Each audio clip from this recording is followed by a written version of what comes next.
Bu, perkenalkan saya Vina Pandwinata, Ibu bisa panggil saya Vina. Saya dari Fakultas Keperawatan Universitas Andalas, yang mana pada kesempatan kali ini Vina akan memberikan penyuluhan pendidikan kesehatan, yaitu berupa keluarga sebagai support system bagi orang dengan HIV/AIDS. Sebelumnya Ibu bisa sebutkan nama Ibu. Iya, perkenalkan nama saya Ibu Egi Iya. dari Padang Pariaman. Iya, Ibu. Yang data yang Vina dapat di keluarga Ibu ada yang terkena HIV ya, Bu? Iya, betul, Ibu. Iya, ini Vina mulai aja ya, Bu. Nah, pada pasien HIV ini dia ada beberapa masalah yang akan dialaminya. Nah, ada beberapa seperti masalah psikologis, sosial, spiritual, yang mana masalah-masalah ini akan mempengaruhi kualitas hidup pasien selain dari pengobatannya itu. Walaupun nanti pasien ini melakukan terapi ARV selama hidup, tapi jika ada permasalahan di dalam dirinya, maka pengobatan dan kualitas hidupnya juga terganggu, Bu. Kita jelaskan satu-satu ya, Bu. Yang pertama ini adalah permasalahan psikologis, di mana pada pasien HIV/AIDS ini pasien biasanya mengalami masalah finansial, adanya berduka, terus ada rasa frustasi, merasa bersalah, depresi, ketakutan. Bahkan pada awal pasien ini didiagnosa HIV/AIDS, pasti ada kayak drop, terus kayak merasa dunia ini nggak adil, kenapa dia bisa positif HIV gitu.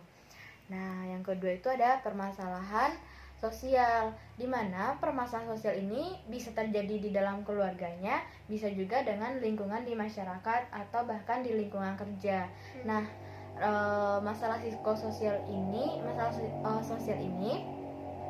seperti adanya stigma-stigma yang mana di masyarakat itu mendiskriminasi pasien HIV dan menganggap pasien HIV ini tidak layak ada di lingkungannya, kayak dijauhi, pokoknya nggak diikut sertakan dalam kegiatan bersosial. Nah, selanjutnya itu yang ketiga ada permasalahan spiritual, yaitu permasalahan antara pasien dengan ibadahnya, dengan Tuhannya. Mungkin di beberapa penelitian menyebutkan ini karena pasien ini kayak, kenapa Tuhan memberikan penyakit ini kepada saya, gitu, Bu. Nah, dia ada tindakannya itu yang bisa kita lihat, dia menolak ibadah, dia nggak mau melakukan ibadah, terus mungkin dia ibadah tapi tidak sesuai ketentuannya, terus ada gangguan dalam beribadah, mungkin dia tidak khusyuk atau hanya sekedar menjalankan saja dan distres spiritual. Nah, kita sebagai keluarganya, ibu sebagai keluarganya itu kan merupakan pendukung utama bagi pasien kan, Bu. Nah, dukungan yang bisa Ibu berikan untuk mengatasi 3 masalah ini dapat berupa dukungan emosional, dukungan spiritual, dan dukungan instrumental. Yang pertama, dukungan emosional ini Ibu memberikan gimana kayak terbuka aja sama pasiennya, memberikan rasa nyaman, rasa kasih sayang, terus memotivasi pasien agar dia tetap melakukan pengobatan yang seumur hidup, dan juga kayak memberi motivasi bisa kok untuk bangkit lagi dengan kualitas hidup yang lebih baik. Yang kedua ada dukungan spiritual, gimana Ibu membantu pasien untuk beribadah, untuk kembali dekat dengan Tuhannya. Yang ketiga itu dapat berupa dukungan instrumental, di mana dukungan instrumental ini untuk mengembalikan peran dari pasien. Dari datanya, saudara Ibu udah di PHK juga ya, Bu, dari pekerjaannya? Iya, betul sekali, Bu. Sudah jelang 2 tahun. Iya, jadi kan keluarga Ibu juga kehilangan pekerjaan, jadi kayak kehilangan peran dia dalam kehidupan. Nah, itu bisa Ibu memberi dukungan supaya dia tetap menjalankan perannya, misalnya dengan usaha lain, misalnya gitu, Bu. Nah, sejauh ini ada yang ingin ditanyakan tidak, Bu? Jadi, Bu, dari penjelasan Ibu yang tadi, saya ada pertanyaan tentang bagaimana sih itu saya sebagai keluarga itu mensupport beliau itu dalam dukungan emosional, karena mungkin dari segi ibadah masih mau gitu kan, cuma dari segi emosi untuk melakukan aktivitas bersemangat kembali itu kehilangan semangat dan sudah putus asa seperti itu. Jadi saya harus memberikan tips apa yang bisa saya berikan gitu sehingga dia bisa menemukan jati dirinya kembali dan tetap optimis untuk bisa sembuh gitu. Bagaimana ya Bu? Nah, itu kan termasuk dukungan emosional tadi ya, Bu. Nah, Ibu bisa memberikan yang pertama itu beri rasa nyaman ke pasiennya. Kayak Ibu memperlihatkan rasa kasih sayang dalam keluarga itu ke pasien, sehingga dia merasa, oh masih ada loh orang yang sayang sama saya, masih ada orang yang peduli sama saya.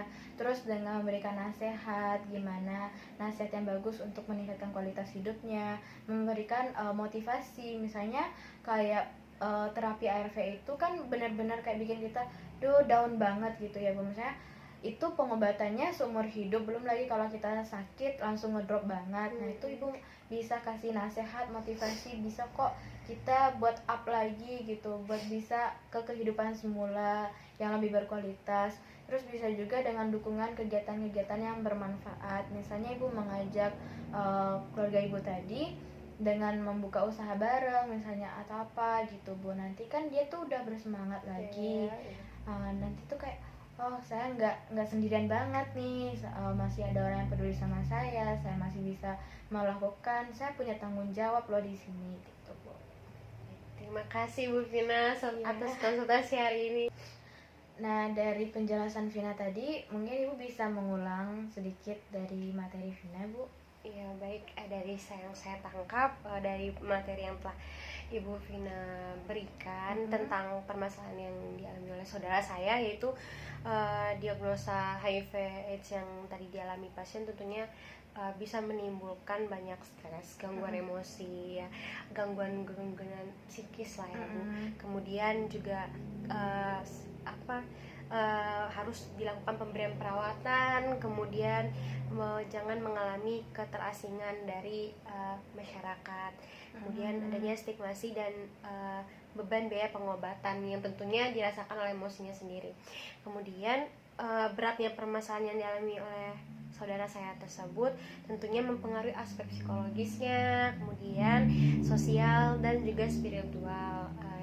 Semoga dari masukan yang telah Ibu Vina berikan dapat membantu saya untuk lebih mendukung keluarga saya untuk dapat kembali menjadi jati dirinya seperti sebelumnya gitu. Terima kasih banyak ya Bu ya. Iya, sama-sama Ibu, semoga bermanfaat ya Bu penjelasan pada kesempatan kali ini. Terima kasih ya Bu. Assalamualaikum Ibu. Waalaikumsalam.